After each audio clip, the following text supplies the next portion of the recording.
Hey, it's me. And today we got a slew of Call of Duty info. Dude, like a shit ton, like holy. Anyway, I'm just gonna go through a bunch of the tweets that the official Call of Duty page put out, as well as Charlie Intel. All right, so let's start it. So they started off with this shit here. It's time for a Call of Duty special briefing.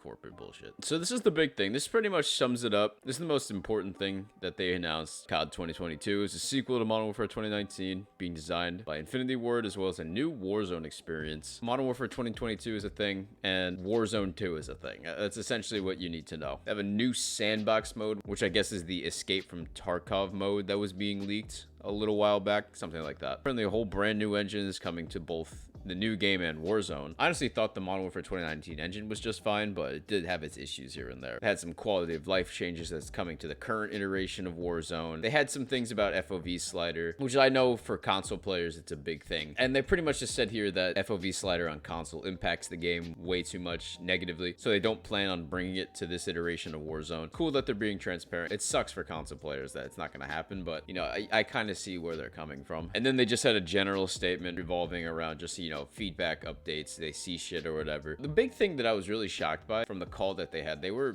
honestly the most transparent I've seen in a long time. Listen, talk is just talk. Actions are a lot better than just saying that they fucked up, but I'll show you what I mean if you haven't seen it already. So exactly what I mean when it comes to being transparent, some of the things they were saying is just brutal honesty. Like straight up right here, you can see we fucked up, we broke it, we're not happy with it, no excuses. That is the most transparent statement I have ever seen from a Call of Duty developer. You know, it's tough coming from a developer standpoint because you got the community egging you on about broken shit, then you got Activision doing Activision things, and it sucks how fucked up Warzone got from the Caldera update. Like, you know, it really fucking destroyed the game's hype. It's nice to see that they're owning up to their mistakes. They're doing whatever they can in order to fix it, but like, once again, actions speak louder than words. Developers admitted it was embarrassing to launch the Caldera update in December and then have it broken for weeks.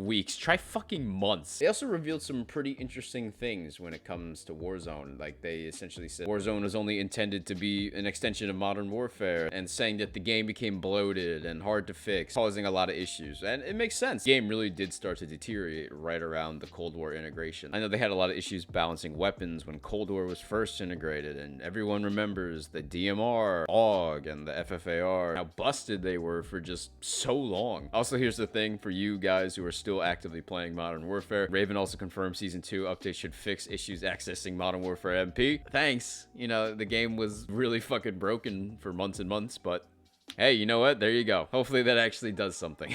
This is this statement from Pat Kelly from Infinity Ward saying, like, you know, Black Ops Cold War is out as a Warzone, and then Warzone didn't feel like Modern Warfare, and also didn't feel like Black Ops. The game just existed, which makes sense. Ever since, you know, more and more shit was added into Warzone, it had a huge identity crisis. Like, you know, it didn't really know what it wanted to be. That's generally the basis of everything that came off of Twitter. Essentially, the most important things you got to take away from it is Modern Warfare 2022 is confirmed. Warzone 2 is confirmed. Infinity Ward's developing both of those things. New engine, more transparency. That's essentially the thing that you have to take away from it. And now what I want to get into is, like, you know, just my own personal thoughts. What I want to address, and this affects both the next Call of Duty, the Call of Duty after that, Warzone, and whole, is the skill-based matchmaking thing. They had a whole thing when it comes to balancing and the difference between high skill and low skill players. Essentially what they need to do is they need to adapt to a better system when it comes to that point, because I understand where they're coming from. They want to have, you know, they want everyone to have a good time, and it makes sense. The biggest issue that they have is that Call of Duty is an insanely popular game that has a incredibly wide, vast, casual fan base, and they have to look after those players' interests, which makes sense. Like, I get it. Like, you know, if you go and fuck with the casual fan base, which is mostly the fan base that the game has, it's a big thing. But the thing is, they need to make drastic changes to the matchmaking system. When it comes to traditional multiplayer, the only players that should be protected are the lowest of low skill players, which is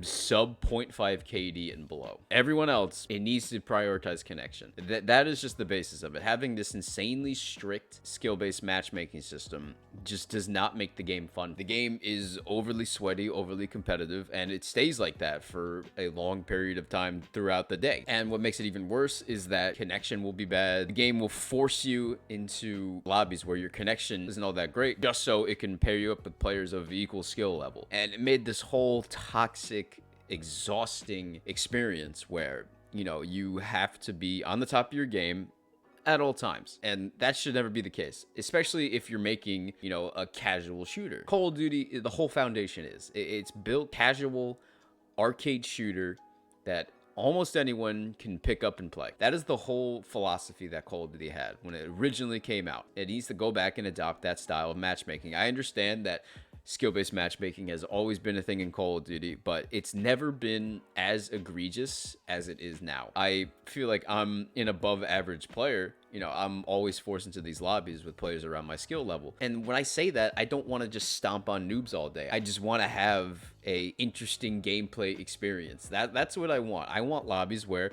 I'm clearly the best player and I stomp over everyone. I also want lobbies where the game feels competitive and I have to step up and lean into my chair a little bit. Like, I want the variety in my gameplay. I don't want to just constantly sweat my ass off, especially if there's no actual like ranking system in the game outside of just general rank. I'm just going to touch a little bit on Vanguard. I like Vanguard. I think Vanguard's a pretty good game. I enjoy playing it, but obviously some improvements need to be made to the game. There needs to be some major changes to the overall stability of the game. The packet burst issue is still plaguing the game to this day. The game's visibility really needs some work. They need to do some things with that. Because, I mean, as you guys can see in my videos, I filter the shit out of my games because the normal game, I can barely see shit. I can't see any player and I can't distinguish players. What makes it even worse is one of my biggest fucking issues with Vanguard is the fact that there's no factions. I can't tell who's an enemy. If I don't see the fucking red or purple dot on the fucking screen, I'm just gonna assume it's a teammate because everyone looks the exact same.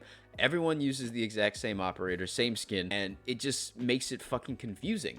Like, it just needs basic factions. Like, Modern Warfare only had Allegiance and Coalition, which, you know, it's not the greatest system, but at least the teams look different. You know, there's needs to be some severe changes to the explosives in the game because the explosive spam is ridiculous, especially in hardcore. And also Fortified doesn't really work that well, so you're constantly getting blown the fuck up by grenades, burned alive by incendiary grenades. But I mean, at the end of the day, no one really gives a shit about Vanguard. I mean, I like the game, but no one really cares. And I honestly, at this point, I don't think even the devs fucking care. Which sucks, because I think they have a good game here, and there's some good things. Modern Warfare 2022 is really the only thing people care about. So let's get into that. When it comes to Modern Warfare 2022, I'm really looking forward to it. Modern Warfare 2019 is one of my favorite Call of Duties. I had a shit ton of fun on that game, despite the butt-fuck ton of issues that it had. And we're gonna get into that. Infinity Ward. The one thing that I need to get on your ass about, you need to get players off their ass. The way that you designed Modern Warfare 2019, you made it so easy to sit in one spot and hold it down. I've come to terms with the fact that some people's playstyles are just to sit in one room, claymore at the door, and camp their ass off. Look at one fucking lane the entire time. Like, I've come to terms with it. I understand. People like to play like that, but the fact that you made it so easy in Modern Warfare 2019 to do so, that's a problem. Like, because Call of Duty has always been run and gun first. That's always been the case when it comes to Call of Duty. Here's a couple things that I want from Modern Warfare 2022. Say what you want about Vanguard, but combat pacing is one of the best additions they ever added. I've always played big team modes in Call of Duty. I've always enjoyed the old school ground war and the other CODs, the 9v9. And then when it comes to Modern Warfare, I love the 10v10. I love ground war. In Cold War, I loved combined arms. I loved dirty bomb.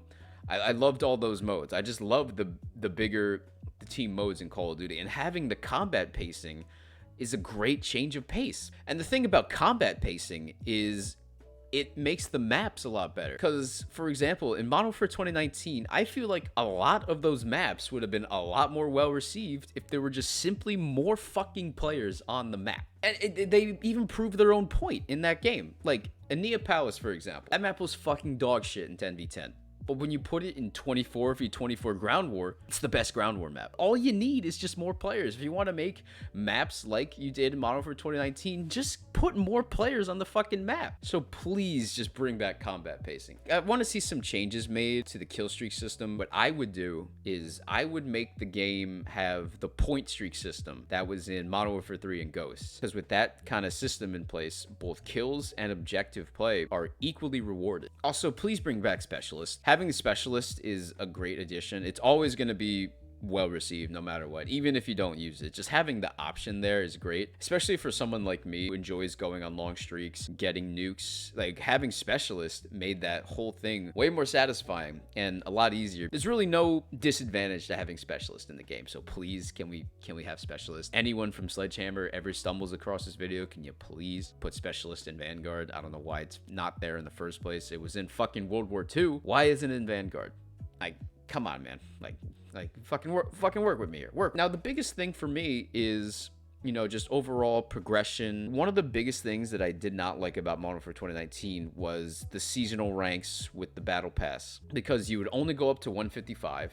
And then outside of that, there's really no reason to keep playing the game. The system we have now is better, where, you know, you get to rank 200 and your master prestige for the season, and you could go up to 1,000. Like, that system is better, but it's not exactly great, because once again, yeah, you could progress through all those ranks and rank the fuck up all the way to 1,000 master prestige, but there's like no incentive to do so. Like, you know, if you're gonna do that, give me a fucking reward for doing so. Give me a calling card, an emblem, a camo. When it comes to mastery challenges, I kind of want a system like Modern Warfare 2 with the barracks challenges, where you got a calling card, an emblem. There was a shit ton of challenges and a bunch of different ways to keep playing the game. Anyway, outside of that, man, there's really not much else to talk about. It's good to see that they are being transparent, putting the time and effort into admitting their mistakes. It's just, the more important thing is, do they act on those mistakes? Anyway, if you guys enjoyed this video, please leave a like on it. I greatly appreciate it. Comment down below what you want to see from Modern Warfare 2022, because I know a lot of you guys are going to be excited for that game. Comment down below. What do you want to see in Modern Warfare 2022? What do you want to see kept the same? What do you want to see changed? I would love to hear your guys' input.